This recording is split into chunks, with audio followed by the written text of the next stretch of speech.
First things first, we're gonna react to this thing. It's 52 minutes long, so we might be here for 2 hours. Just with that video. All games shown today are available on day one with Xbox Game Pass.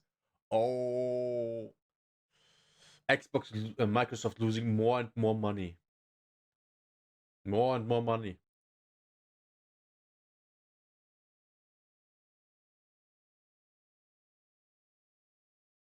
All games shown are also Xbox Play Anywhere, okay?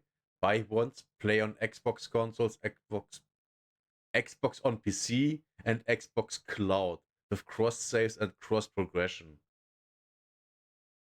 So it's basically kind of Steam, but Microsoft. So worse. I get it. Enjoy the show. We will see.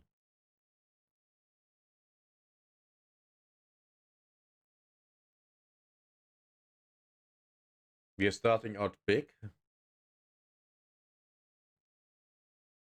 Jeez.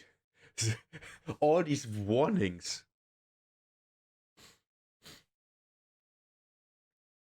Oh, this one is German.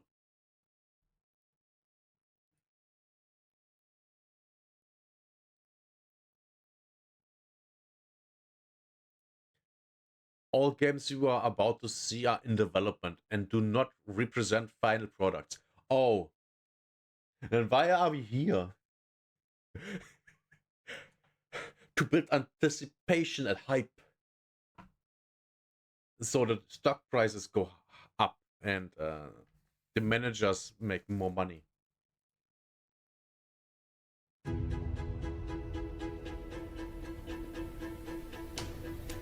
Why is this the first thing we see when we are about to, look at, oh, games? Why not games? By the way, Asian guy, probably the most trustworthy of everyone we will see here. Told you.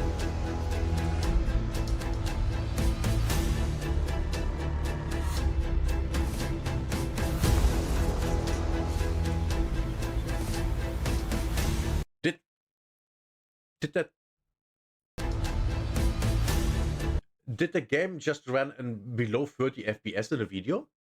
Look at it.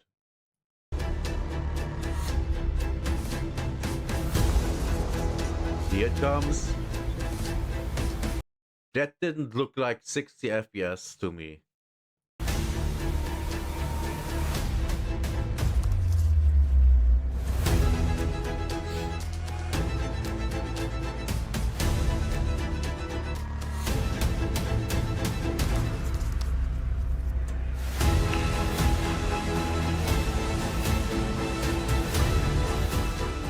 Oh shit, that was loud. I'm sorry that it was so loud. You're playing for fun.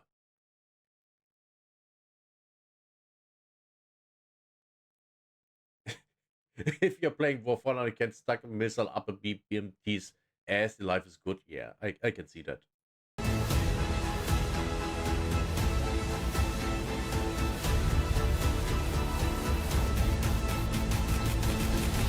I'm not sure what to do with my hands. How, man, that whoever wrote that script should be slapped in the face.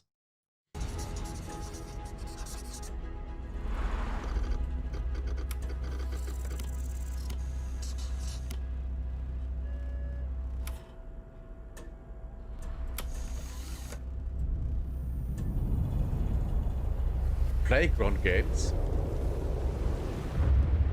So basically, these are made for women. And soft boys.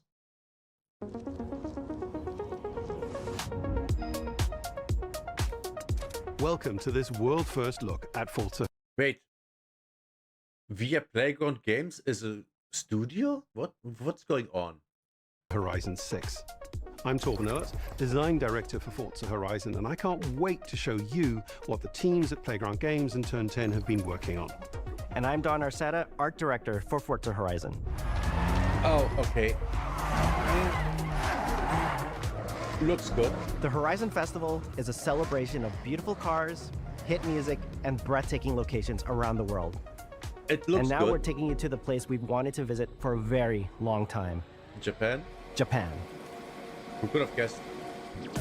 We designed What is it that everything these days is about Japan? Japan, Japan, Japan. I don't know why. And funny thing, at the same time, everyone is attacking Japan's culture. I wonder why. a campaign that really focuses on your journey. You don't start as a superstar of the festival or a racing champion or even a rookie. You'll start out as just a tourist in Japan. Your first goal Okay. is to join the Horizon Festival by completing the Horizon qualifiers. After that, you'll rise through the ranks, unlocking wristbands as you complete races in faster, more exciting cars. At the end of each round, you must prove you're ready to move up by completing spectacular events to unlock your next wristband. These Really? include classic Horizon showcases and our new Horizon Rush events, where you show off your skills on thrilling obstacle courses, like this one at the docks in Tokyo City. Okay. When you finally earn your gold wristband, you get access to Legend I literally don't care what he's saying. I only care gameplay and looks. This game looks great. So no complaints from me on that side. It looks great. Everything here looks great. Now I would like to see actual gameplay. And not, recorded for the trailer stuff. Just recorded for the trailer stuff. Island, an exclusive region of the world with unique events, tracks, and areas to explore, and that will be a true accomplishment. Throughout that journey, all of Japan outside the Horizon Festival is yours to explore at your own pace. Wait. What? Are you telling me I can drive around in Japan in this game? If it looks good, then it runs like shit. Not necessarily. Arc Raiders runs good, and it looks good. But yeah, your concerns are valid. So, let's talk about the location we've all been waiting for. Japan is the ideal location for our biggest, most exciting game yet. Why? Full of beautiful landscapes and stunning contrasts of rural and urban, modern and traditional. Sure. This is our largest map, full of Oh, boy. verticality, diverse biomes, seasonality, and breathtaking driving experiences, elevated by Japan's unique car culture. So we knew from the start that we wanted to deliver the most compelling and authentic game possible. To help us create those experiences in-game, we sought out advice and insight. You think it will run like shit on an Xbox? I would say it depends on the Xbox. Because we have all to remember, Xbox is just a computer. It's just a computer. Just like the PS5 and 4. Just a computer. It depends on what it's in. It depends what's in the box. There. It's gonna take like 2.5 terabytes. We don't know that yet. And you only think of in those sizes because you are used to the incompetency of modern game developers. From people who've lived with Japanese car culture their entire lives. As someone who grew up in Los Angeles and Tokyo, both cities known for car culture, I developed a passion for Los Angeles, immediate red flag. Immediate. cars early. I've also worked extensively supporting creative collaborations between Japanese and Western video game studios. Over the course of production, I had many conversations with the team about the nuances and the details of Japanese culture and how to reflect these in Forza Horizon 6. As an example, when we discussed Yeah, but are you actually doing it, or are you doing it like the one dumb bitch did it for Ubisoft? that had a fetish for, you know, monks molesting little boys. I remember. Discuss naming options for the player home at Tokyo Docks. We discussed the building number, picking 7 and 8 because those two numbers are considered. Why not 7-6? Oh no, 6-7, right? It was 6-7. My bad. Fortunate in Japan. In fact, these numbers are also part of a well-known Japanese proverb, Nanakorobi Yaoki, which means never give up. When our team builds a Forza Horizon... Okay, but what about the gameplay? Why don't you show gameplay? All this around, you know, oh yeah, we are super accurate and all of that. Why is that in this? Why isn't this a small video on the game side or on the Xbox side? If you want to build hype, don't do it like this. Show gameplay. Because, to be fair, looking at her, she making a game about driving cars? That's not getting me excited. game, we focus on the essence of the place, what makes it special and unique. At the start of production, our team traveled to Japan to capture reference for everything. Time lapses of real Japanese skies, photogrammetry of trees and geology, scans of roads and buildings, and things as simple as water kick-up and the way fallen cherry blossoms respond to passing cars. From these references... That's all nice and so, but do we really need it? Do you need it in a game that's about racing with cars? No. It's a layer on top. You make the base game good and then you put small things on top. These things are small things. Why are you talking about the small things? Talk about the big things, please. We then work to capture the soul of those places, adapting it for Horizon's open-world gameplay. And since Japan is home to driving experiences unlike anywhere else, that process begins with the roads.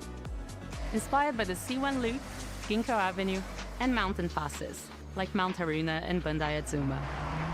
Then we layer in the details around them, creating a world where every road leads to discovery. Yeah, and why don't you let the players discover that while playing the game? Why are you showing it all off in a trailer? You could just focus on how good the game is, you know? Driving the cars, the tracks and all of that. And show a little bit of, you know?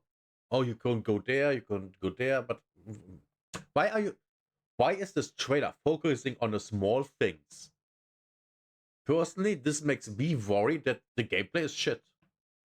Now, do I believe that the gameplay is shit?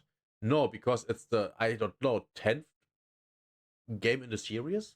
So it shouldn't be shit. But then again, we also had the last Call of Duty. And I think we don't have to talk about how bad that was. For this game, we built our biggest urban area yet. Our Tokyo city is 5 times larger than anything we've designed before, with multiple districts, each with a unique identity. We work to create a city where every road, every corner, and every shortcut is fun to drive and a delight to explore. This looks great, but I also think it looks too clean. And I don't mean that, oh my god, there's no dirt on the road or anything like that. I mean, it looks sterile.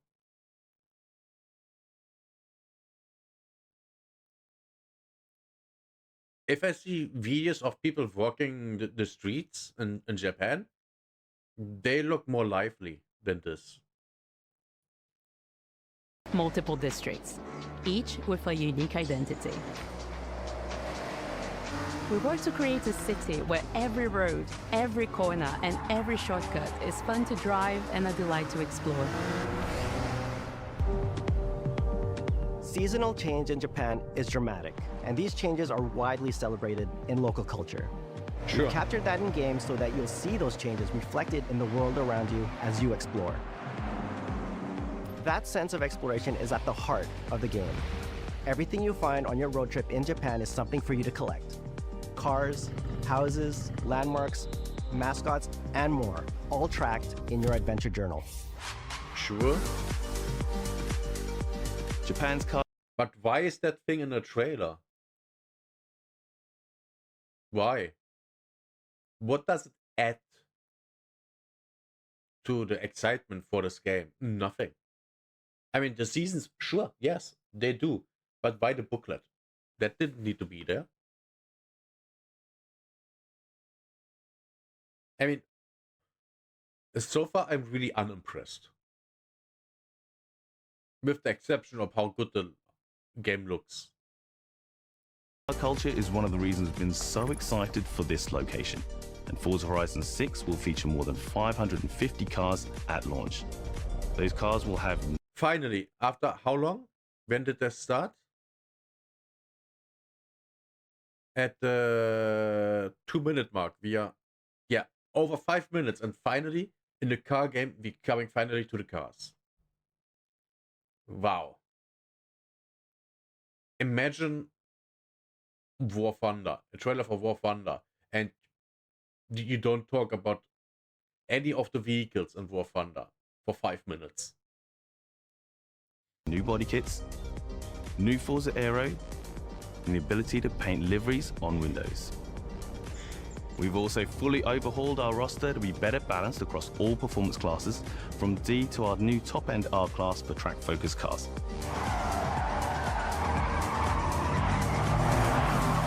We've improved how each car is affected. The cars look so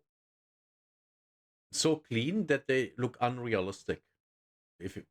It's not that the cars look unrealistic, but they are so clean that they're looking unrealistic. I hope you guys get what I mean. World, for example, with new cosmetic tire wear, so each car responds authentically as you rack up the miles on those iconic Japanese roads. With more cars on day one than ever before, we've also created new ways to expand your car collection as you explore.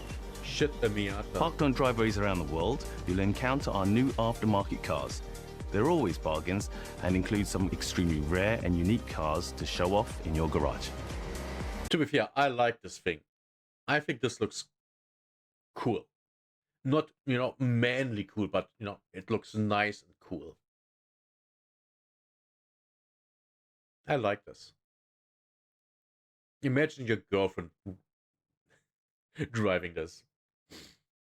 That your girlfriend is nice when she drives a thing like this. We're not just bringing classic JDM to life, but also showcasing some of the newest, most exciting cars in the world. And Forza Horizon 6 cover car is one of them.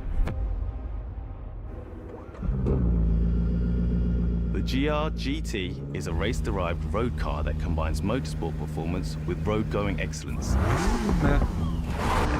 I think I've seen hundreds of cars from different manufacturers that just look like that. Which, by the way, is my pet peeve with all modern cars. They all look the same. Because the car companies are all owned by the same, investment companies. The game is the ideal place to experience the most modern iteration of Kazoo Racing's relentless pursuit of Japanese engineering perfection.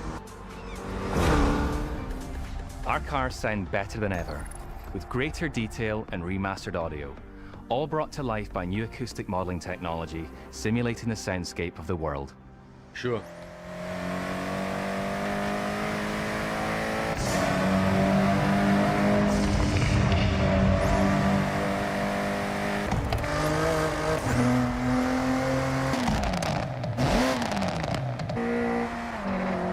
I'm not impressed.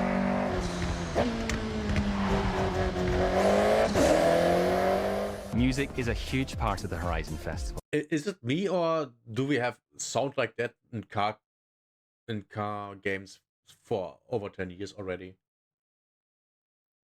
I'm absolutely not impressed by this. at all. To me, that this sounds like every other car game that came out in the past 10, 15 years. Yeah, it's just whatever. And we're curating a diverse track list from around the world, including exciting Japanese artists, so you can choose your perfect soundtrack, whether racing, cruising, or drifting. And to complement the visual contrast of our map, we've captured extensive field recordings across all 4 seasons in Japan, creating a rich and truly authentic world for you to experience.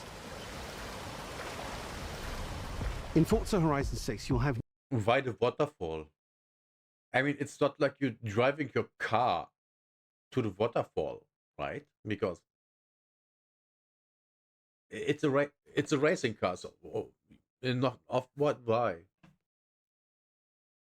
Why are they making things so complicated? Why don't they focus on the racing in the racing game? I mean, I don't want to hate on this game, but they really make it hard not to.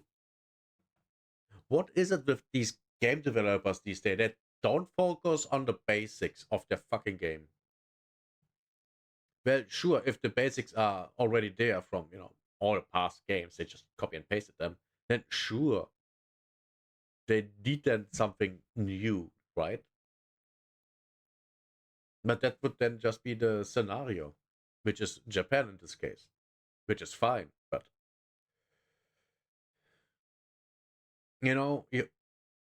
it's this thing with you can easily create 80-90% of something, and that's easy, and the last 10-20%, that's hard, and that takes a lot of time. And I think that's what we are seeing here.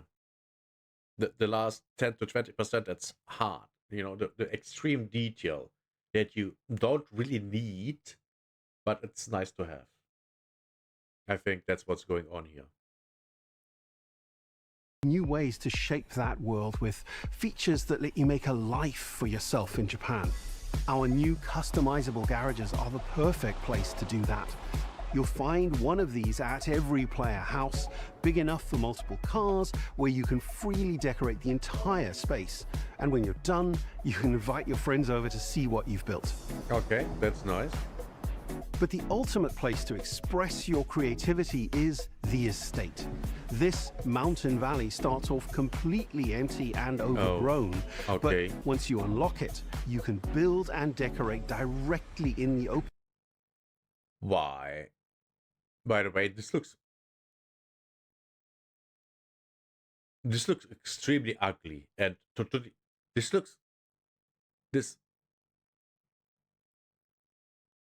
looks like it comes out of a game from, I don't know. Why is this so ugly? Do you see that, guys? This is so ugly. This is incredibly ugly.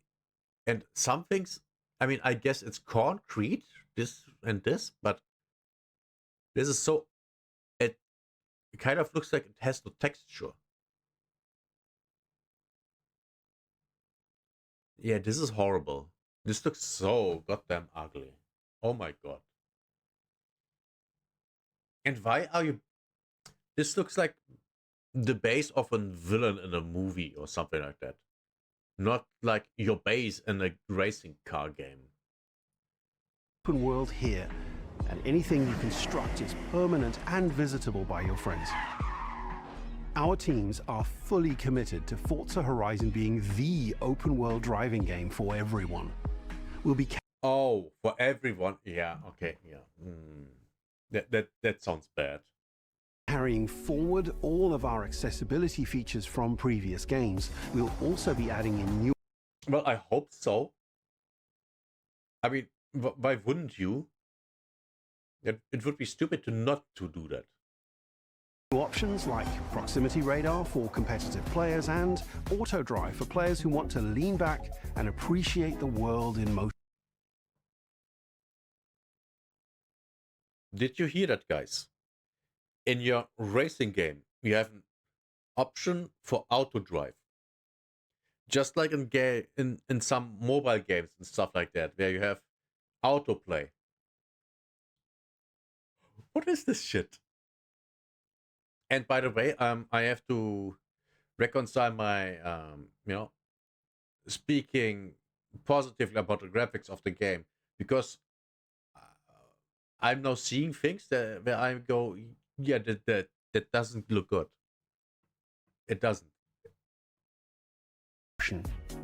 Our major new accessibility feature is customizable high contrast mode, making the open world of Japan visually accessible to everyone. No matter how you and your friends play, you can customize Forza Horizon 6 so you can play together. Wow.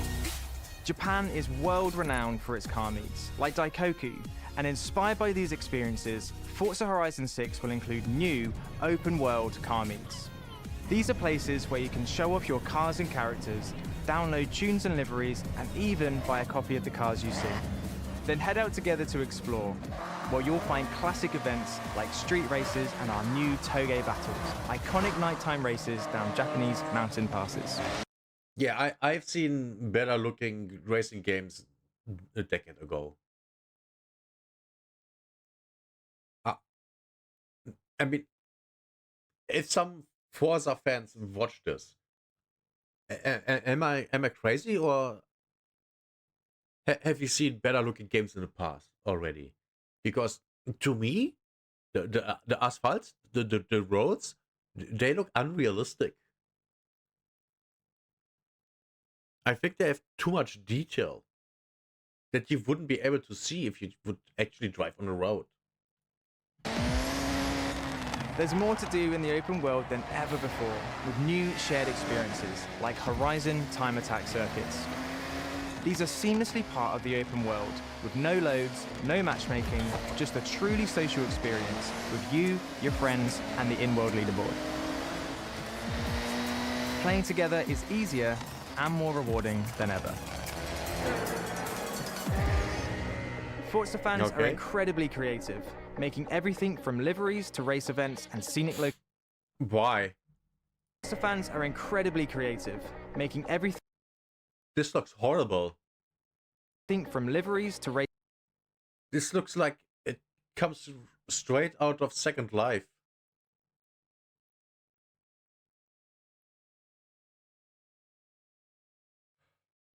Oh my god. What is this? Events and scenic locations. Yeah, this looks horrible too. Oh my god, that's so ugly. Oh Jesus. To explore.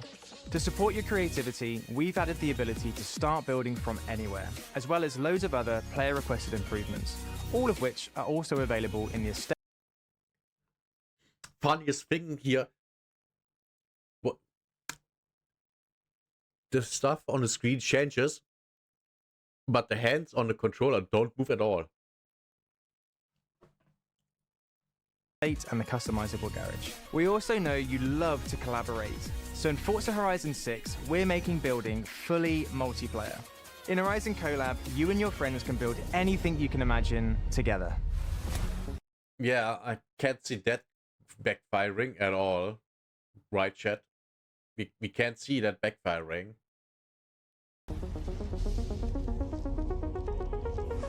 From everyone here at Playground Games and Turn 10 Studios. So Playground Games is a studio and not a category. Okay, I get it now. Yeah. We hope you've enjoyed this first look at some of the new features we've been working on, and that you're as excited as we are for the game. I'm not at all. And it's not even because I'm not a racing game guy. It's just that they haven't shown anything that would excite me. Like in general, even about any other game. Launching on Xbox and PC on the 19th of May. If you're a Forza fan on PlayStation, we'll be welcoming you to Japan later this year when our PlayStation version is ready. For now, though, stay tuned for more updates about the game over the coming months. And thanks for joining us. We can't wait to see you in Forza Horizon 6 as we discover Japan together. Why are the rally cars so clean when they are driving through a forest. Makes no sense.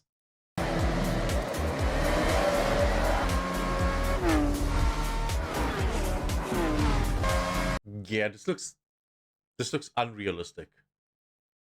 I've seen better games 10 years ago.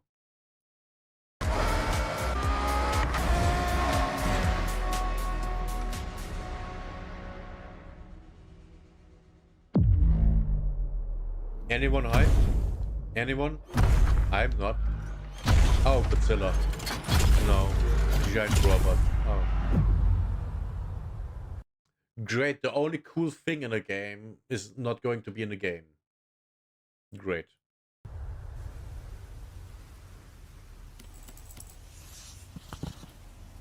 Yeah, no. Not gonna be... No. No. Game 3, yeah. I hope their game is better. It's developed by Asians. Thank you. Thank you. Now I have a little bit of hope that this is not going to be complete trash. Hey, Ulo.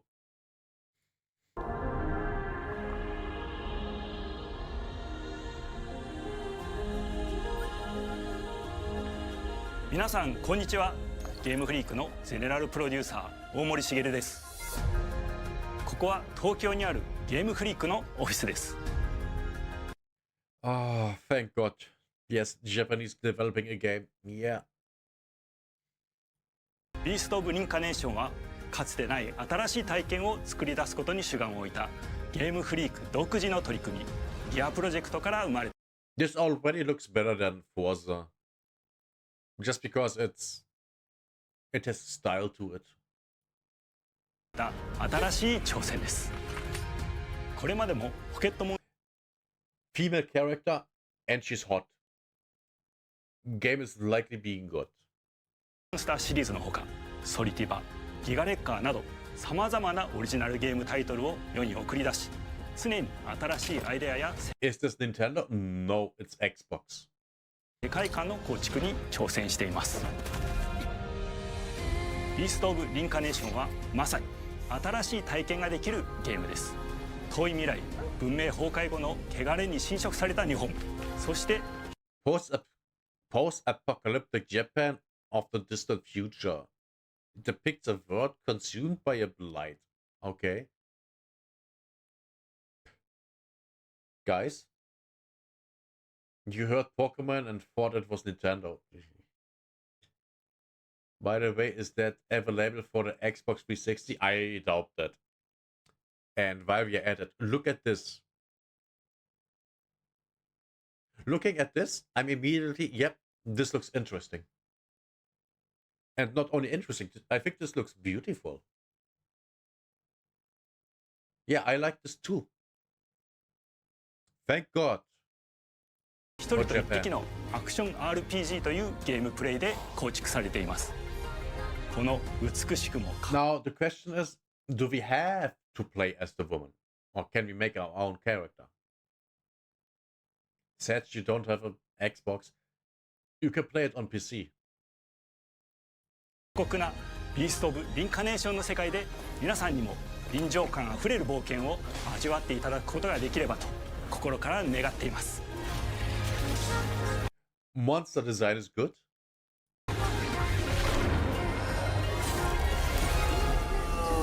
これまではポケットモンスターシリーズでバトルプランナーやサウンドマネージャー So far in, this is already looking way more interesting than Forza.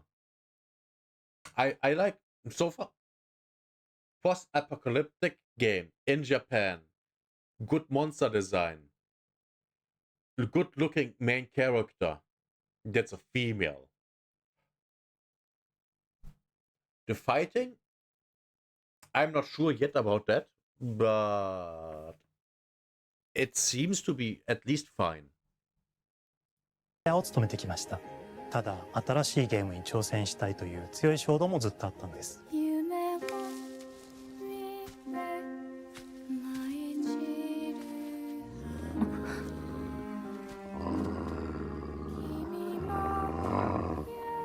最初は黙々とそのゲームで得られる感覚を自分の心に問いかけることから始めていました。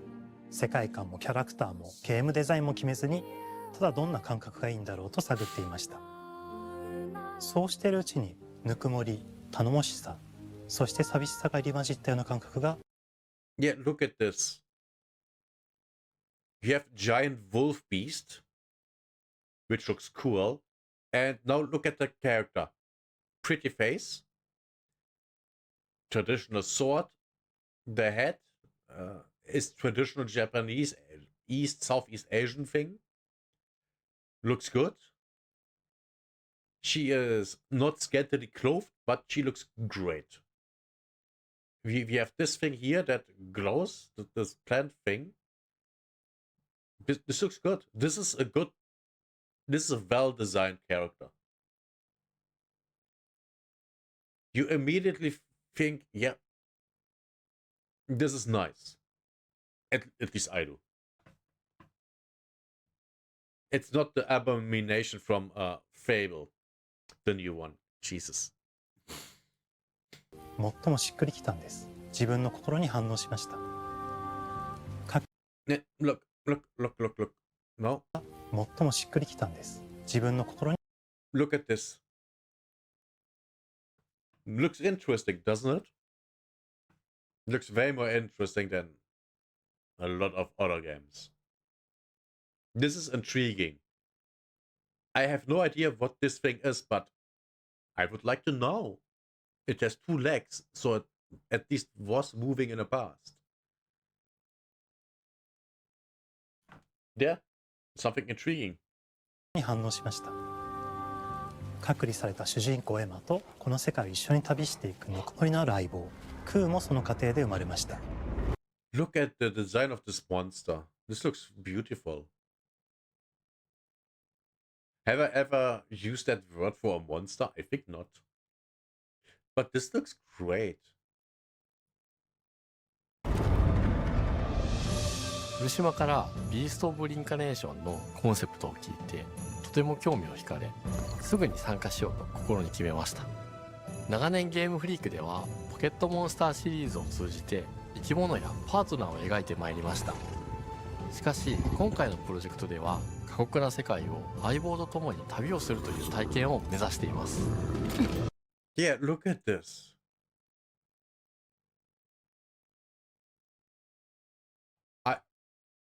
To be fair, I'm actually now interested in playing this game. When was the last time I have seen a game show and I was actually interested in playing a game that I saw there? I don't know. Man, I'm so surprised by this. 汚れと呼ばれる寄生植物が蔓延している世界がかつての文明の廃棄を覆い尽くすほどまでに植物が生い茂った過酷な環境となっており、I'm not a fan of the running animation. I think I have seen that in 100 games coming from South Korea, Japan. ダイナミックな移動が要求されます。Whoa. That was cool. Can you see that again? までに植物が生い茂った過酷な環境となっており、ダイナミックな移動が要求されます。Oh my god. That was... Oh, that's basically her double jump. Her double jump is where the thing here, the vine comes out and lifts her up. That's cool. That's actually cool. Using an already existing mechanic and implementing it in your game with something that's in-world. That's nice. That's how you know the developers are smart. このような経緯で地を張って自由に操ることのできる鶴のような髪をエマの能力にすることになり、プロトタイプも出来上がってきました。そしてそれがエマという人物のバックグラウンドとキャラクターデザインを形作っていったんです。Okay, this is coming from Avatar, where you know they basically this is how they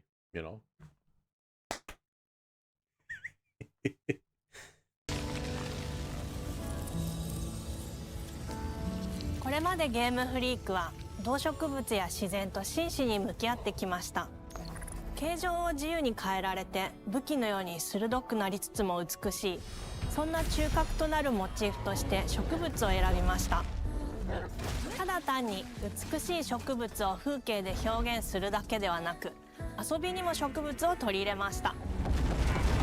You know, it's good when you don't understand what they are saying.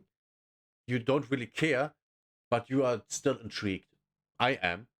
I'm actually looking at this and I'm like, yeah, this is nice. This is cool. Man. Finally, I'm happy. しっくりとくるモチーフを見出し、ゲームデザインとモチーフを紐付けることは、ポケットモンスターシリーズの開発を通じて培ってきた重要なステップです。モチーフが決まった段階で、コンセプトアーティストの幸田一馬さんご協力のもと、この世界のビジュアルを形作っていくことにしました。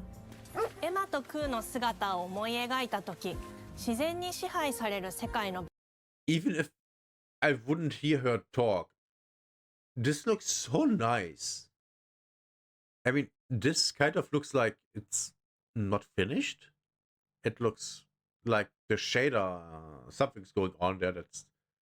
This doesn't look finished. To be very fair, this looks like an area that's not finished. The greenery under, I guess it's moss, under the tree makes no real sense.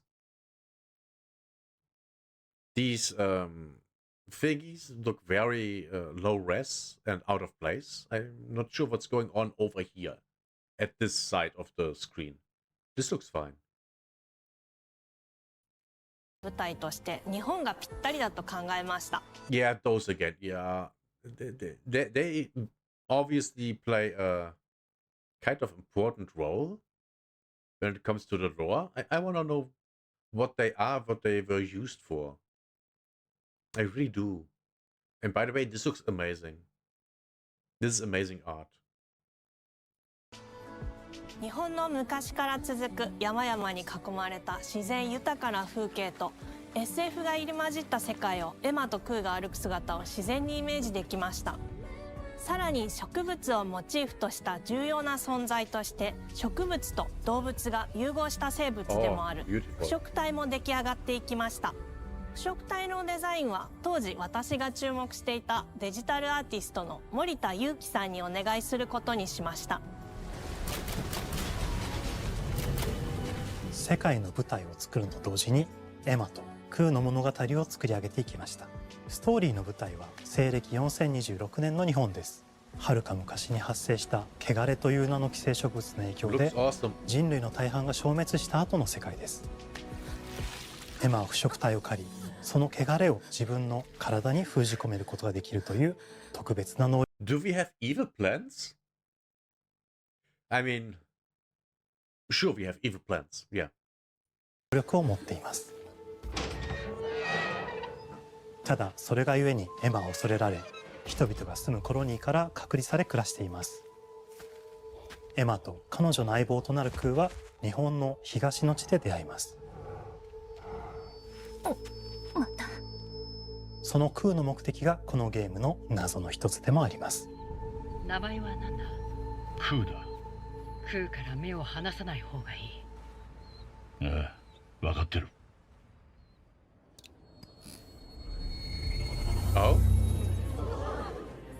封じ後エマ、お前に輪廻の獣討伐の命を出す。都に迫る輪廻の獣を討伐するにはエマとクーの力を強化していく必要があります。そのためにこの世界に存在する強力な腐食体主を討伐。 The thing is, I don't even want to know about the story at all. Don't tell me the story. I want to experience it in the game. It's way more interesting. 討伐し、その力を取り込んでいくことになります。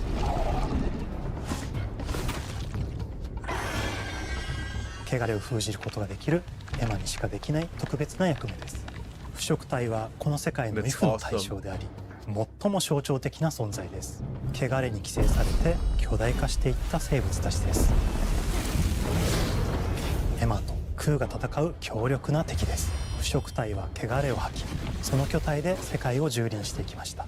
腐食体の中でもひときわ大きい主と呼ばれる存在は、植物を操り自身の支配地域に汚れの森を呼び。 Okay, yeah, I see what you did there. I see it. They showed where the attack would hit with the vines on the ground. Clever. Good design. 生み出します。汚れの森に入ると周囲の環境がガラッと変わります。手強い腐食体が襲いかかり、プレイヤーの行く手を阻むのです。そしてこの世界にはゴーレムというもう一つの勢力があります。ゴーレムは過酷な世界を生き残るため、かつての人間が魂を機械の体に転送した姿です。2000年 Now it's kind of reminding me of Nier Automata, which is not a good thing. I hated that game. 年の間に凄まじい戦闘技術を身につけましたが、一方で魂は劣化してしまっていて暴走しています。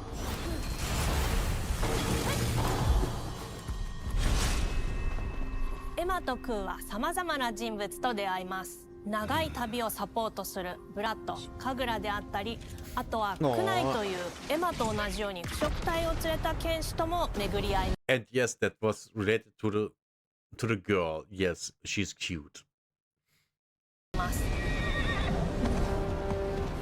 Uh-huh. とどめはきちんとさせる。 Oh no, that voice. Oh no, she's super hot now. エマとクーは同じく汚れの力を宿していて、互いにその力を影響させ合いながら戦います。例えばエマが敵の動きを見極め攻撃を受け流すと、クーに力がたまり開花技という強力な効果を持った技を発動できます。Wow.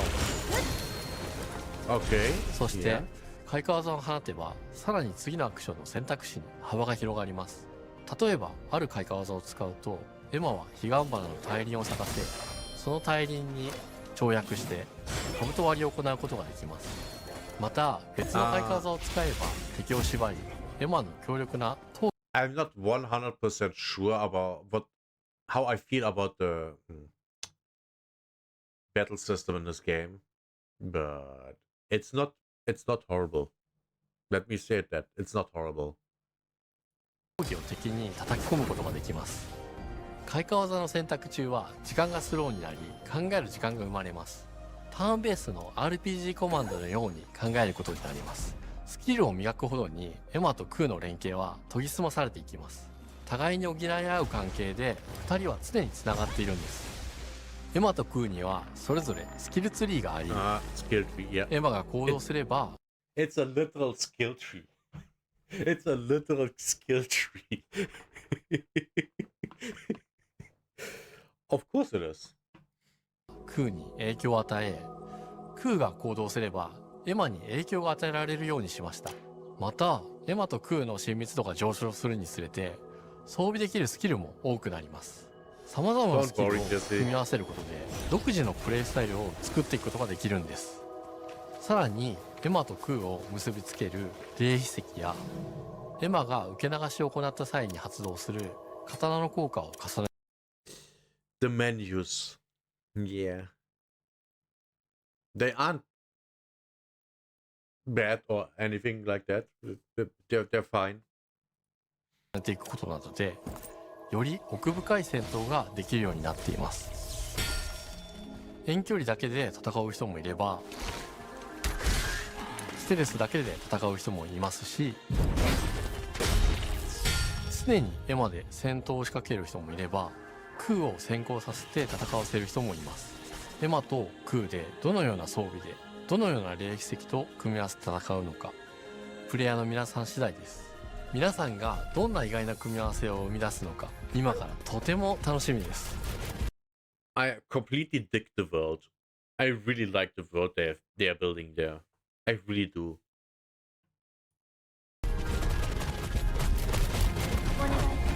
遥か昔に汚れに追い尽くされた美しくも過酷な新たな世界。企画構想から6年間、私たちはこの世界に数えきれない秘密や奥深い魅力を散りばめることに全力を注いできました。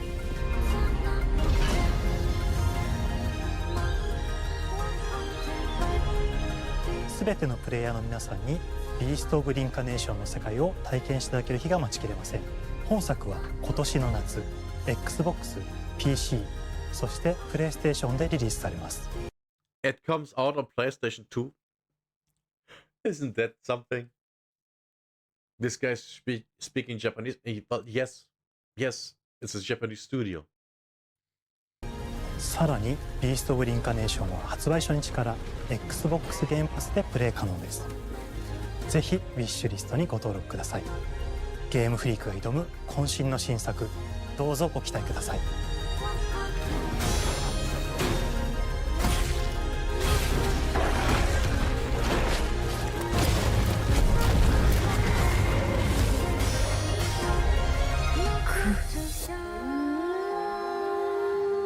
Yeah, this game is actually something that I would like to play. I'm not kidding. This game, yes, absolutely. The graphics look good. The characters look good. The world looks interesting. The story seems to be interesting. I'm just unsure about the fighting system. But that's it.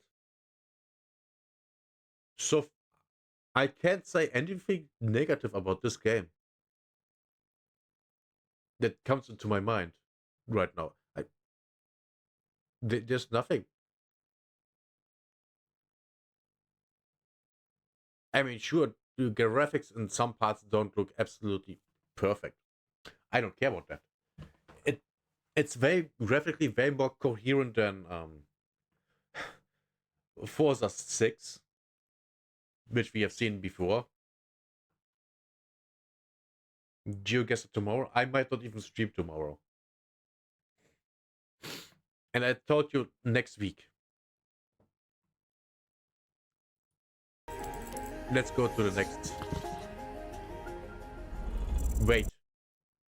Half the videos left and there's only one studio left? I don't like this.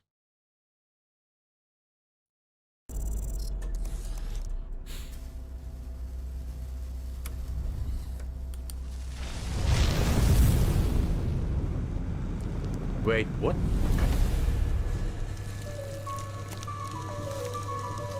This is a different... What?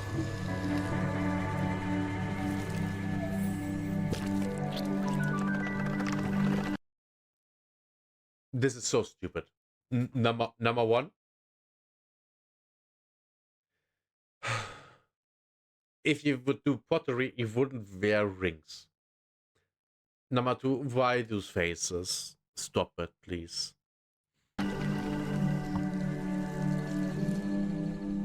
Oh, hello. I'm Tim Schafer, founder and studio head at Double Fine Productions. And this is Elsbeth Larkin, senior tools programmer and junior in-house ceramicist. At Double Fine, we try to take a little time every so often and create quick game prototypes. Wait, what? What? I have to go back on that. What? I need to listen to that. Founder and studio head at Double Fine Productions. And this is Elsbeth Larkin, senior tools programmer and junior in-house ceramicist. Senior tools programmer. Okay.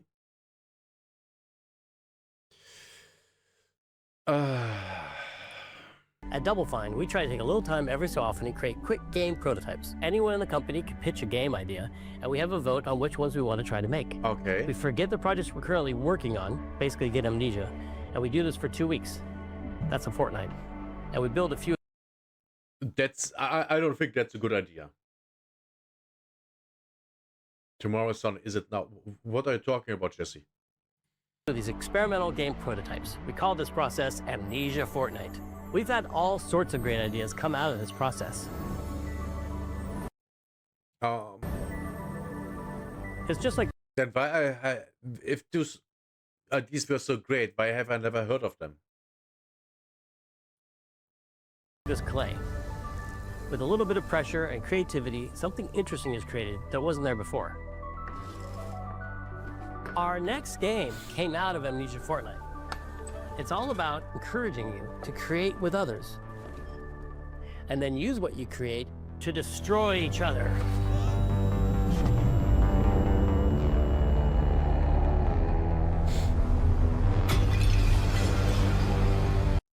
Why does this have to be so cringe? Oh, right. It was written and directed by a millennial. I hate being a millennial.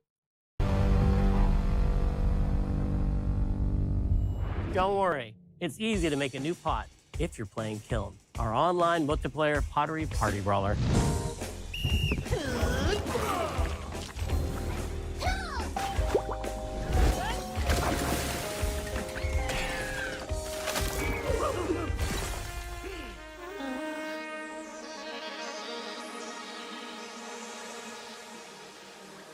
We love to explore new and original ideas here at Double Fine.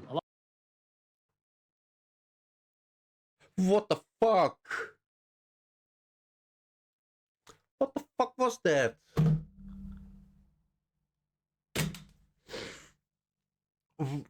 No wonder Microsoft is losing money on their games division if they produce shit like that.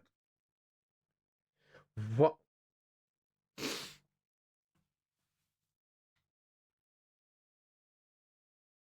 If I would be in charge of Microsoft, the company would make more money and had a better reputation. And I can guarantee you that. Oh god, this is so painful. Alongside last year's Weird But Chill game Keeper, featuring surreal and dreamlike exploration, Kiln is the other side of that coin, bringing high-energy, expressive multiplayer action.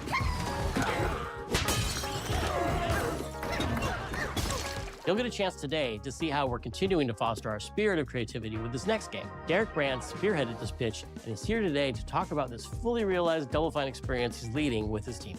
Kiln is a multiplayer party brawler and is just as much about the act of trading with your friends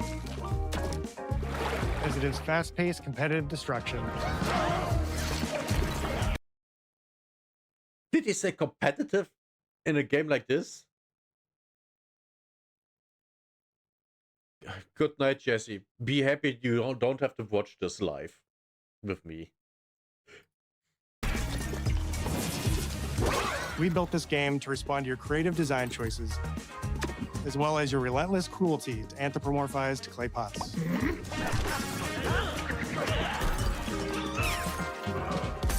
I've spent my career as a concept artist, focused on coming up with unique characters and environments at Double Fine.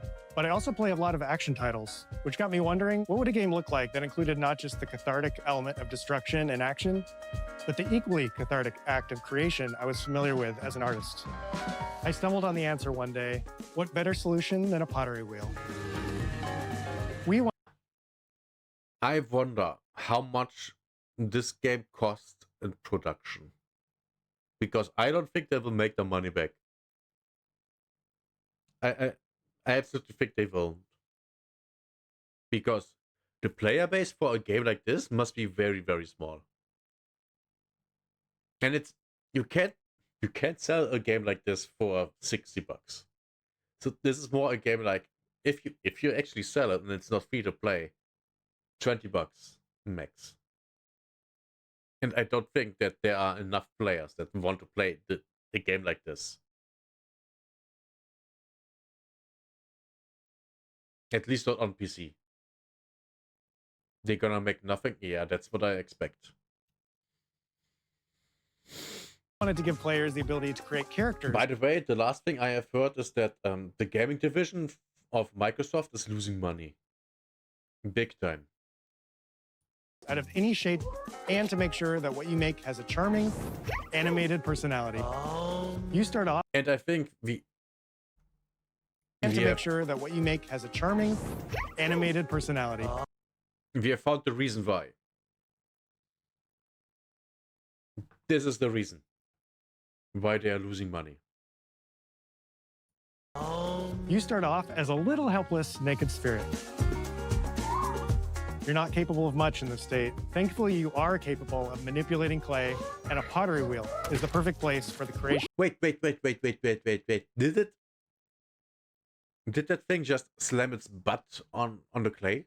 Thankfully, you are capable of manipulating clay, and a pottery wheel is the perfect place. It did. Who is the target audience for this? Children? I hope not. Place for the creation of a new body. And when it comes time for destruction, those shapes needed to translate into capable fighters. Pots that can compete in challenges in a way that only Pots can. Our game mode, Quench, brings all of that together in a 4v4 combat party atmosphere. It's so dumb. You and your friends need to balance your pot's shape and abilities with its capacity for carrying water into enemy territory. Here, you'll navigate through the environment with your team's unique creations. Avoid or destroy incoming enemy warriors. And of course, fill your pot up with water to ultimately douse the enemy's kiln and win the game. Got him once. Now keep at it. Wait. Is this a pottery version of League of Legends? I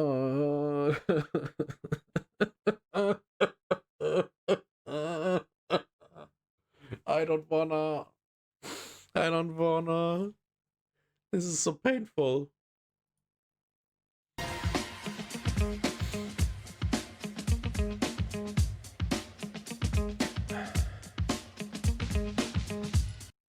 They won awards?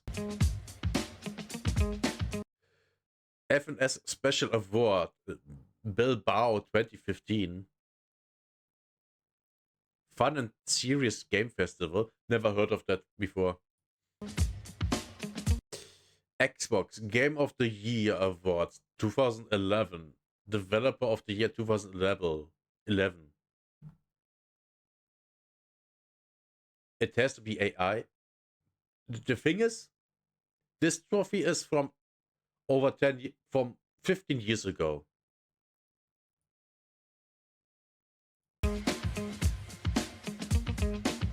And that one is 2015, so 11 years ago. Is there another? With Kiln? There isn't. So, what you're telling me is, they haven't produced anything worth a while since, or released since 2015. I'm not surprised. I look at the people that work there, and I can tell you, yes, of course they didn't. We wanted to give players what we know they've always wanted from Double Fine. The Teddy Awards, what the fuck is that? 2024 non-broadcast documentary. 2-player productions. What the fuck?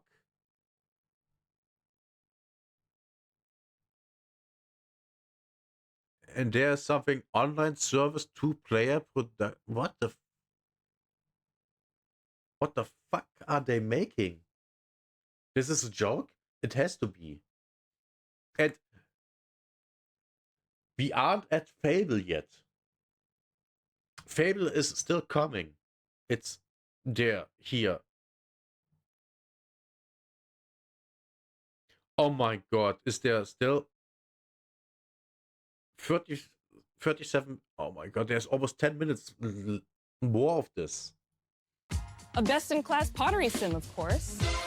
With this strange concept came lots of design challenges, though, because it's a game about pots that have to transform into bespoke ceramic warriors. We had to figure out how to make an art tool, a character builder, and a loadout system all together, while keeping the whole experience approachable for anyone. Not. What do you mean? A loadout system? We have loadouts for decades now. What's the problem here? This is ass. Can we skip this section? No, it's React content. We can't skip this. Also, I wanna see how retarded it is. Because this is already retarded. Like, we are at a level of 7 at the retarded scale. That's how stupid this is. And the art isn't even good. Look at the art here. It's not even good. It's... what is this shit? Just Pottery Masters. After many iterations balancing simulation with arcade-like simplicity, we landed on a design that lets you feel like a master potter who can easily make any pottery shape you could dream of, even if you've never seen a potter's wheel. It's weirdly satisfying. We've carefully married the clay technology with the behavior of the sculpting tools and controls to make sure anyone can pick it up in seconds. But why? Refine it with sponges, shapers, and straight edge tools to get specific and make it yours. Also, reminder, that tool there, it has an ass. Why?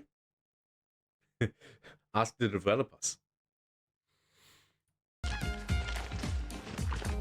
As you sculpt, you'll notice the game recognizing the different shapes you've made. It'll automatically detect when you're shaping things like cups, vases, bowls, and many more. So that means we had to ask ourselves, if I was a vase, and this vase that I just made was now my body, what can I, as a vase, do? Yeah, this is so dumb. Every pot and kiln needs to have a core set of moves fit for a warrior. To run, jump, attack, and roll. They also must have moves fit for a pot to fill up with water and then splash that water out. Each shape has its own unique way of performing these moves. And because your shape matters, the animation team has taken on a challenge of bringing those different pot shapes to life in surprising ways. In addition to these core moves, each shape... Yeah, you can tell this game was developed by women. You can tell that the head spear of, yeah, let's make this game, was a woman. Because it's so retarded. I can't explain it a different way. It's just so retarded. And you... I don't want to be that guy, but I'm gonna be that guy. You can look at these women and you know that they think they are so smart, so clever, that they can't even conceive that what they are doing is retarded. Don't get me wrong. I'm calling myself retarded all the time because, you know, when I do stupid shit, which I do, I'm retarded. Yeah, completely. also has its own special attack, which we push to be the most fun and over-the-top moments in the game. Cups popping popcorn, bottles turning into swords, jugs blaring like megaphones, plates flinging pies. Everyone's shape is doing something different and exciting. Do they though? I haven't seen anything exciting about this at all. And what is this disco? Why? Just why? If you look at this still here, does this look like anything you would like to play? They named the bomb after you? No, they didn't. Unless you mean the fat boy. But I'm not a boy, I'm a man.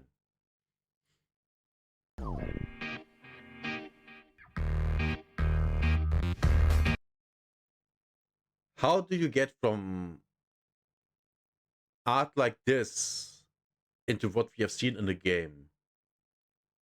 How? This looks fine. This looks just fine. But everything I've seen in-game, I just want to rip out my eyes. As you fight over the water on the battlefield and try to extinguish your opponent's kiln, you'll have to pay attention to each map's unique nuances. Our mantra of shape matters carries over into our maps. We specifically designed our maps to integrate with how you choose to play and what pot you choose to play as. So you'll see things like secret tunnels that only fit certain size pots and pathways that are only traversed. Okay, that's clever. That's clever. I like that. The snake-eye tail fin retarded bomb. I have no idea what you mean. No idea. With certain shapes. Yeah, that design is good and it makes sense, but it's not new. We have seen it 100 times in 10,000 games. It's nothing new, nothing special. You have that too. Okay, yeah, fine. Next. And why is the fire so low res looking? While other things are seemingly so high res? I don't know. I'm confused by the graphics. It was named after her. After who? I have no idea what you're talking about. No clue. You'll fight on fractured, floating pieces of ancient history, like an ancient Greek nightclub fit for Dionysus. Did I hear that right?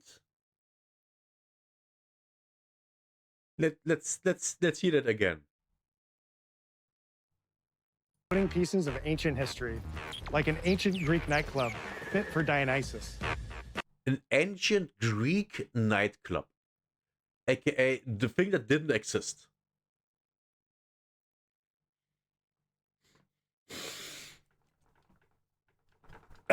This game is made by retards for retards.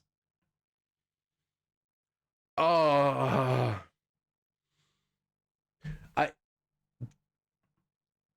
I just had the thought about ripping out my fake teeth that I have in the front, which would rip out the stumps they are attached to.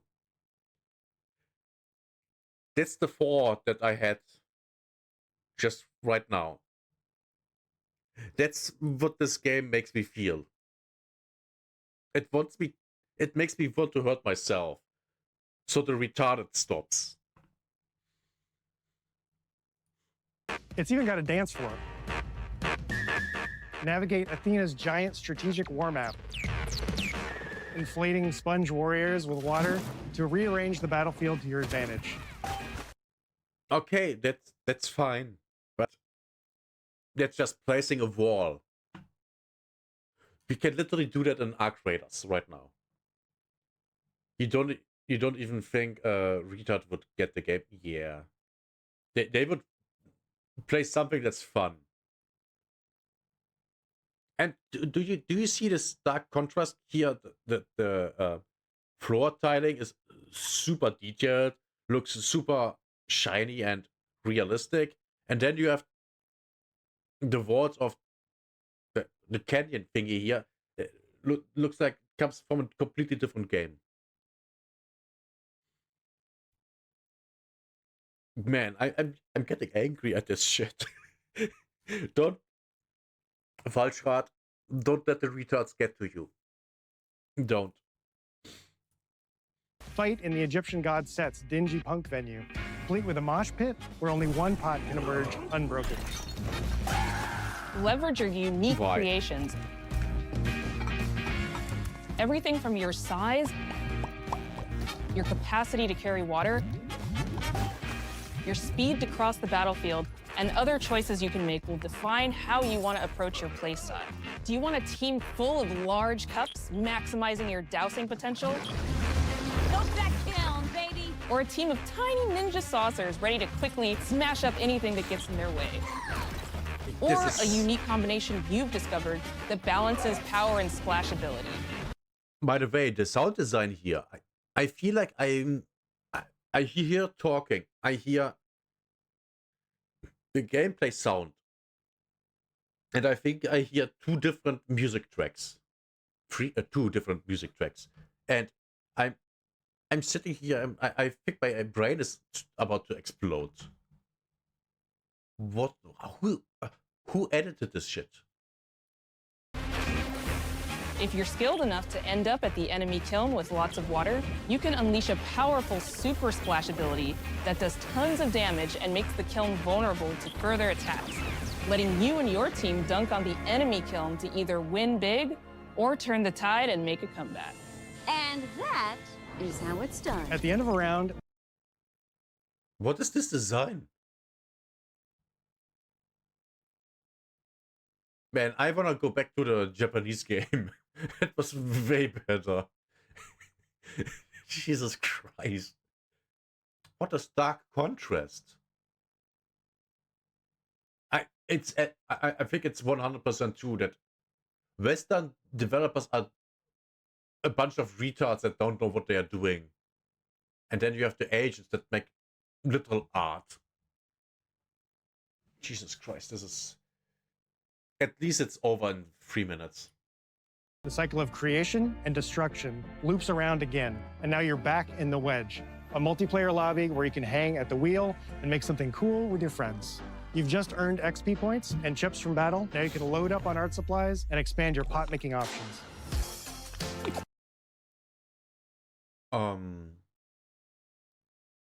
Don't tell me there is a real money shop. I think of the game being so much about the fighting, but when people play it, they just want to create all day long.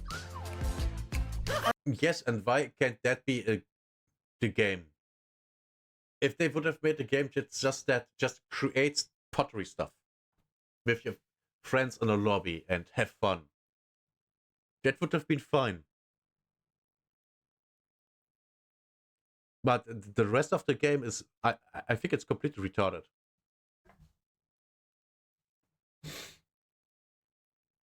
Man. Our decoration system was designed to support your creativity. As we did with the design of the sculpting process, we looked to the Pottery Studio for inspiration. We found ways to translate the experience of adding spouts, lids, and handles, as well as glazing to kiln. Every design choice we made ultimately serves the goal of enabling a near infinite range of possibilities. We can't wait to see what your favorite designs are. Dicks. I guarantee you dicks. Dicks will be the one thing that most people will make. Her voice is annoying. That's what you said. I can't say that. If I say that, it's bullying. And I get banned. Lead character artist. Oh, buddy. It's all about my pizza party themed small jug. It becomes a drill that can dive under enemies, and it pops up with a special delivery of destruction. It's pissing you off? Jesus. She really ticked you off, right? But I can understand that. I love a medium jug, a simple handle, a 2-layer watermelon glaze, and I'm ready to bring the good vibes into the chaos. My favorite is the large vase. I will not say it. I will not say what I just thought when I heard her voice. I will not.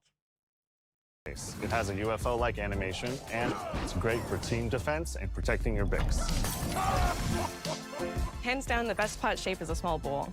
It's perfect for sneaking past enemies. Plus, its ice cream theme special is so cute.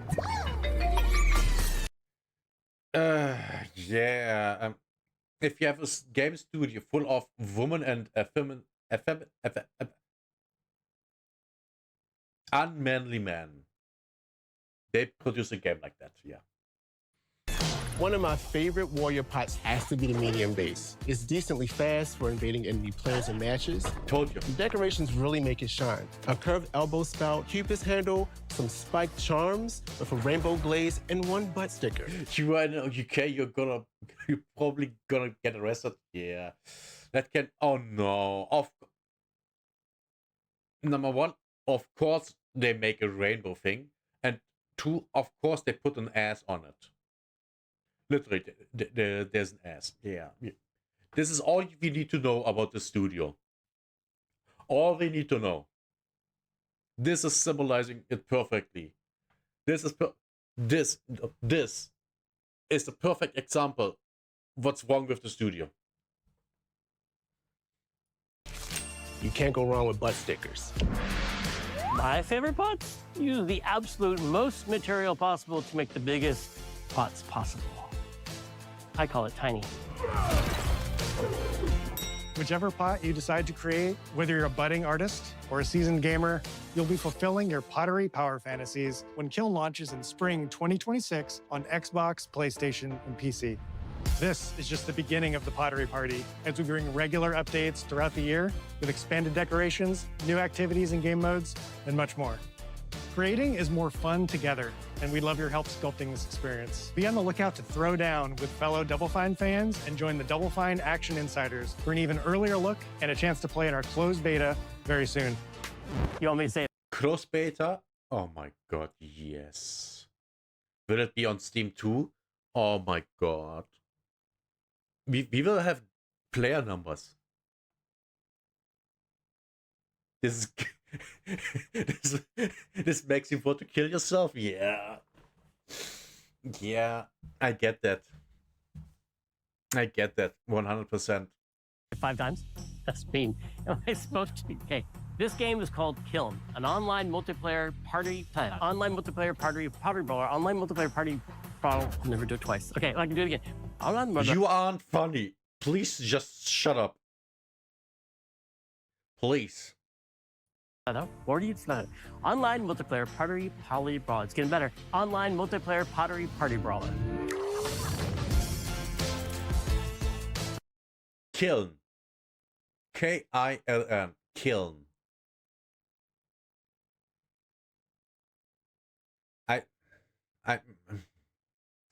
I'm not sure what to think about that name.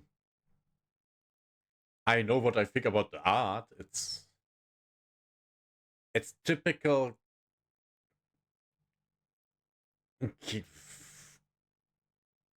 Western art style. Just shit. Yeah, this is shit. It's just shit. It's shit on a stick.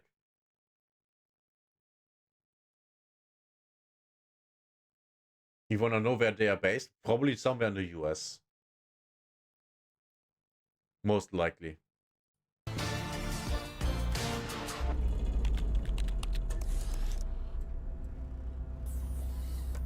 Okay, I go and take a piss because oh, Jesus, I need a pause. I need a pause. This was so painful that I need a pause. Guys, I need a pause. But now we are getting to, you know, Fable. Okay. Here we are.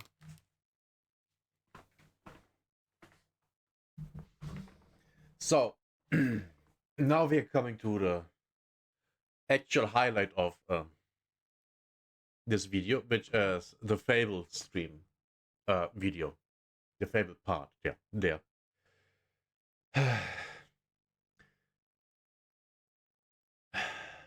Now, we are talking about it when it's showing, the part that, you know, some young people there might have not seen before. Oh my god. We are already over the 90-minute mark and the video's already at 37 minutes. Man. Oof.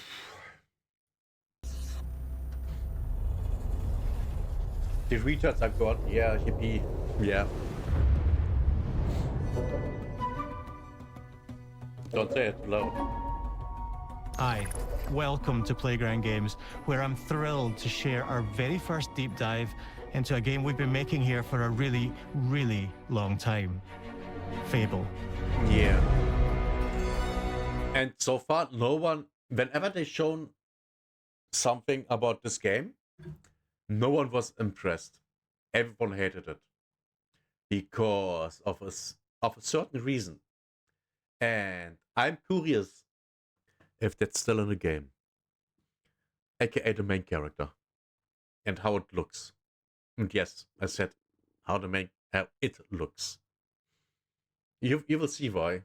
And if not, I will tell. Playground Games is renowned for fun, immersive, and yeah. Again, I showed it in the beginning. and we are showing it again.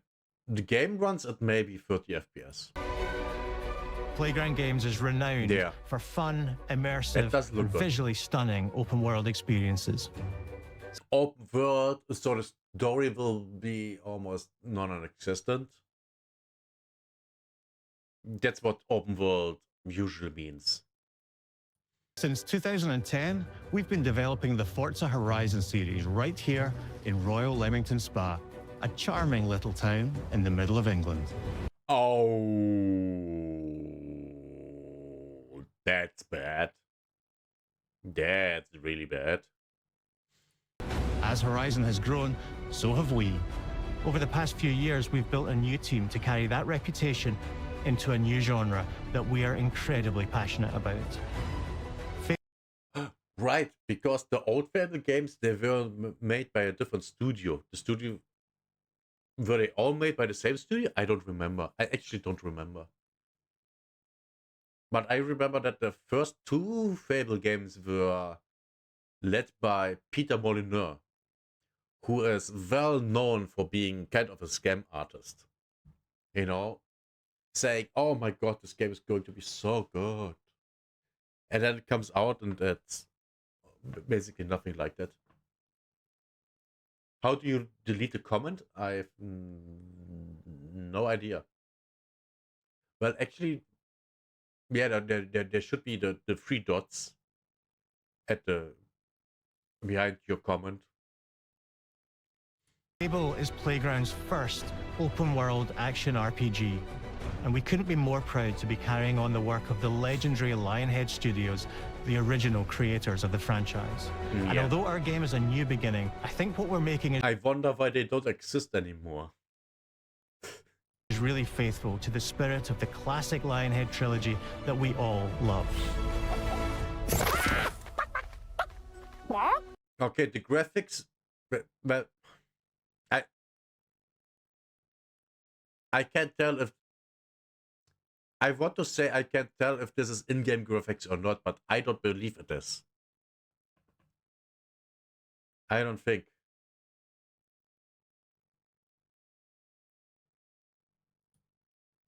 At the heart of our game is a simple, recurring question. What does it mean to you to be a hero? Our game is about choices and their consequences. It's packed with action, drama, British humour, moral dilemmas, and quite a few chickens. All of this combines in a fairy tale which could only be Fable. Sure. By the way, they're saying all of this while, you know, oh yeah, Fable is this massive franchise that everyone loves. It's not. Fable is actually kind of niche. And a lot of people that played Fable, I've played Fable 1, and I didn't like it at all. And a lot of people that played Fable 1 haven't played Fable 2 and 3 because they were so disappointed by Fable 1. Because the games were getting worse over time. Classic Fable fashion, you begin the game as a child, growing up in the sleepy rural village of Briarhill. Oh no. It's here that in a moment of extreme danger, your heroic powers first emerge, and we discover that you are Albion's first hero in a generation. But not long afterwards, disaster strikes, and the people of your village, including your beloved grandma, are turned to stone by a mysterious stranger. Suddenly alone in the world, you'll set off on an adventure which will change Albion forever. Venturing out into the world is a huge moment because this is Albion like you've never seen it before. That's the art director, okay. A white dude, that's a positive.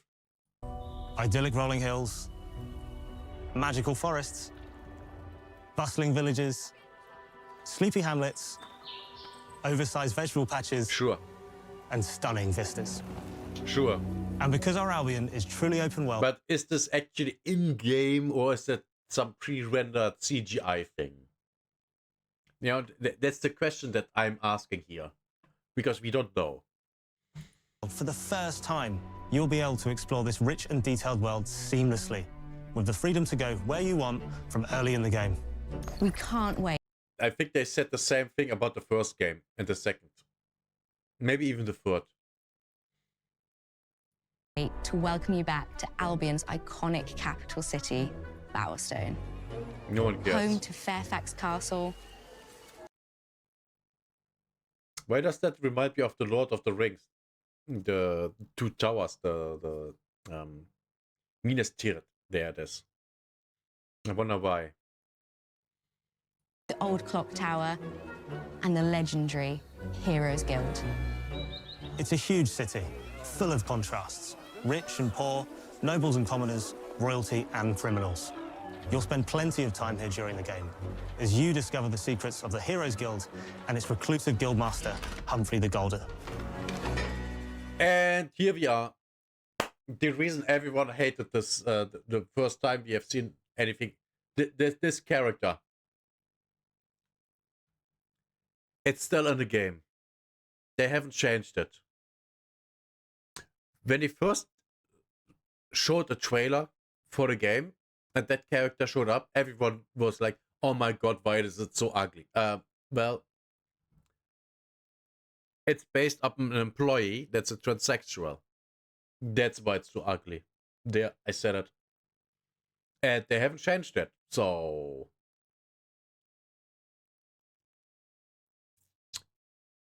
Now we know. Now we know what we can expect from this game. And yes, this alone might tarnish the game's reputation so badly that people will not play it. I mean, I won't.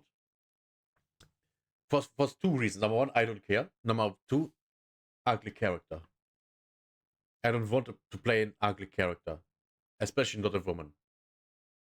I can't get over playing an old guy, you know, because I'm an old guy. But at least I can make him be cool. But this, no.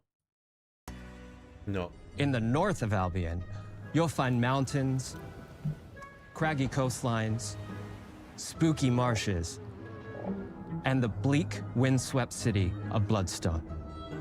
Here, you'll meet the leaders of two rival gangs, vying for power, and uncover the secrets of the sinister but extremely well-organized Cult of Shadows. Our Albion... Cult of Shadows. The most generic name you can give anything. What the fuck is this? And by the way, fantasy game. ...is beautiful, handcrafted, and richly detailed. In Albion, heroes are special, different. They're stronger than regular people. They're more skillful, more charismatic. Sure. More importantly, they're those rare humans who can harness and use magic in the world around them. Sure. They have the power to do what they want. And so do you. In our game, we want you to play as the hero you want to be. And that starts with being able to choose how your hero character looks. Oh, so, in Fable, you'll be able to pick from a range of different character heads and customize your clothing, hair, skin tone, tattoos, and scars, so the hero you play represents you. But as well... Can I be a big titted chick that's super hot? As far as I can see, not. As your appearance, you can be the hero you want to be through the way you play, through the skills and abilities you learn, and through the weapons you use. Just like the classic trilogy, heroes in our game fight with a combination of strength, skill, and will. Seamlessly blending melee and ranged weapons with magical abilities gives us style-weaving combat. Yeah. Allowing you to show off your personal playstyle against single opponents and large groups of enemies alike. Melee is at the heart of our close quarters combat. You'll use light and heavy combos. The melee combat, I'm not so sure about this. This is yeah, not looking that great. The magic looks fine though. Often knocking enemies off balance and executing stylish finishers. swap to your ranged weapon to bypass enemy guard and deal with troublesome flying enemies. And of course, you'll be able to unleash your powerful spells to both manipulate and devastate your opponents. Sure. We're excited to be bringing back some fan-favorite adversaries for you to fight. Yeah, it feels like with every hit, the game slightly pauses. And it's not the game that pauses, it's the animation kind of freezes. It's I really hate that. I really do. Hobbs are back, as are Balverines, Hollowfolk, and Trolls. And we're adding brand new enemies too, like this fearsome cockatrice, a giant fire-breathing chicken. Each enemy family is different, with their own weaknesses to exploit and defenses to overcome. But with all the unique tools in your combat toolbox, how you defeat your enemies is up to you. Yeah, whatever. That effect looks great. But there's more to being a hero in Albion than fighting. So much more. When we talk to people about their favorite memories of the original games, so many of their stories were about the stuff you can do when you weren't just being a hero. The normal, everyday stuff which happened when you interacted with the people of Albion. For me, what I remember most vividly are the inhabitants of Albion and the things you can do with them, or to them. That's all a lie. The crazy thing about the classic Fable games was that in the middle of a sprawling RPG was almost a complete other game where you could just mess around with the villages and townsfolk. And we've built that same experience in the middle of our game too. Sure. Buying a house, getting a job, making some money. Romancing a villager. Why does that need to be a minigame? Why? Why? It doesn't. Getting married. Having kids. Fancy a date? Perfect. You can get to know me better. Buying another house. Buying every house in Albion. Buying every business in Albion. Getting rich. Marrying a bunch more people. Having a bunch more kids. Wait. Probably getting divorced.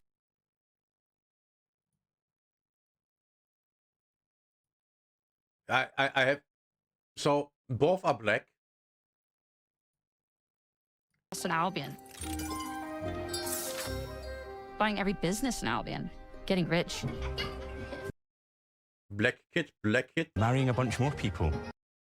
That looks kind of white. No, it's not. White skin tone. It makes no sense. Having a bunch more kids. Probably getting... Why are the children of the black couple different skin tones?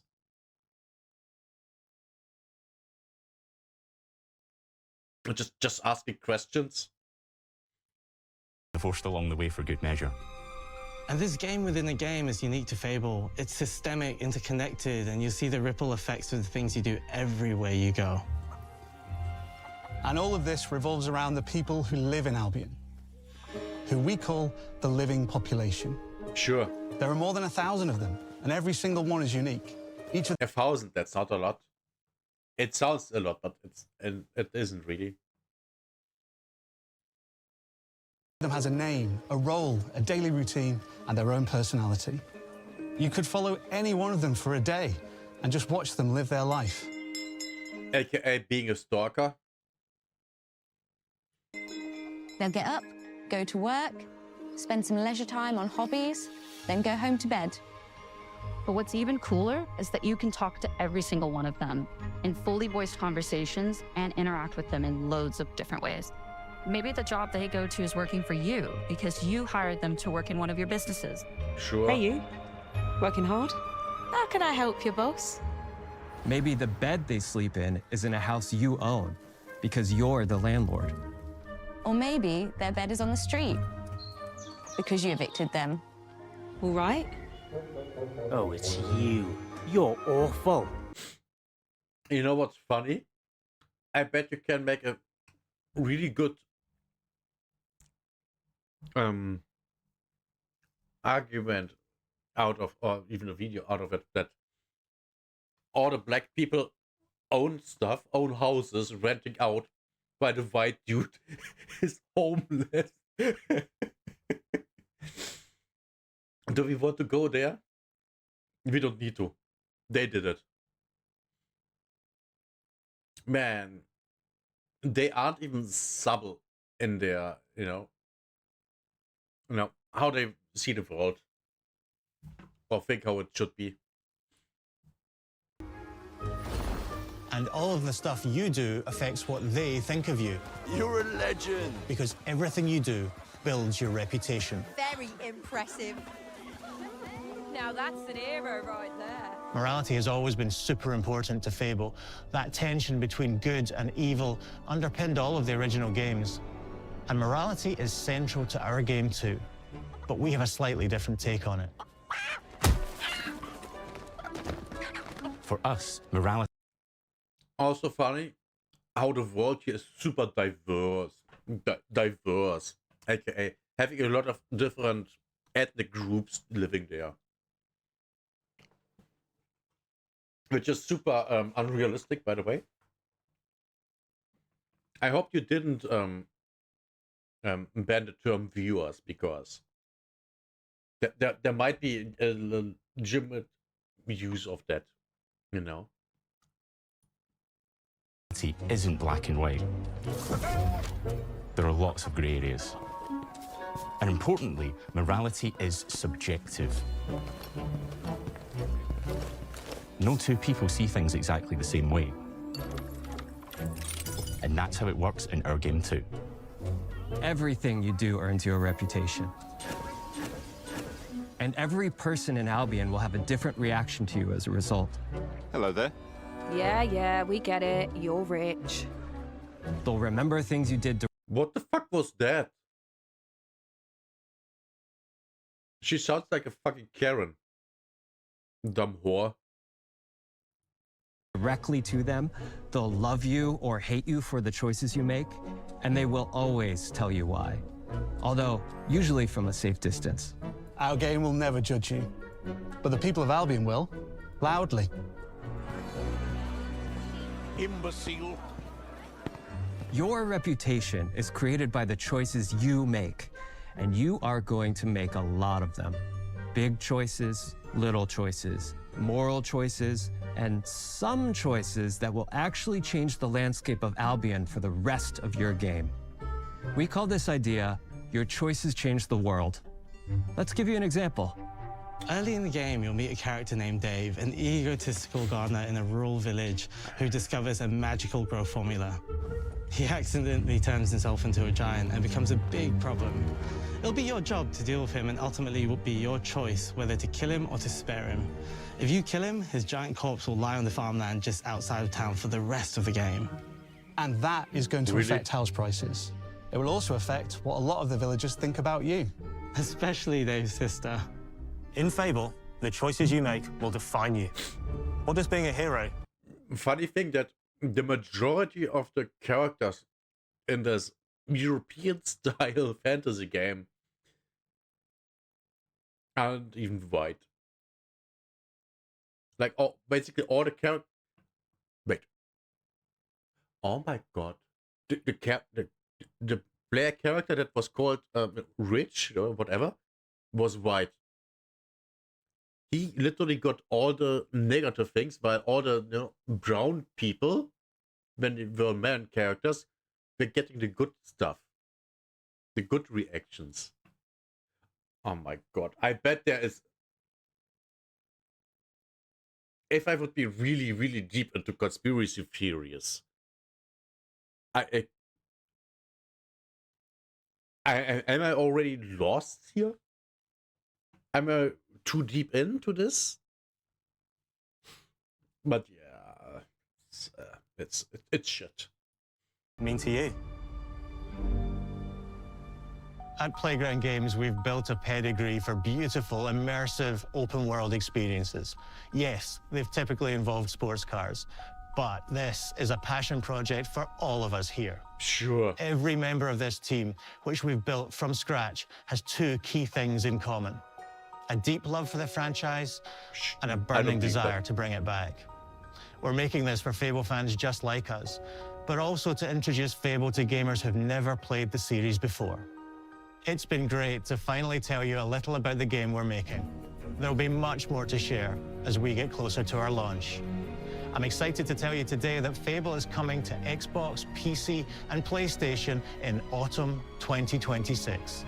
Oh boy. From all of us here, thanks for watching. I'm so not gonna play this. Oh, there's more? No, wait. No, there isn't. There's now a little recap. Okay. Yeah. This has been a shit show.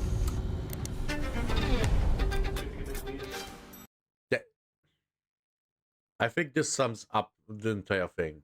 They had one good game this year. The game that's being developed in Japan. That's the only good one. It's the only good game they've shown today.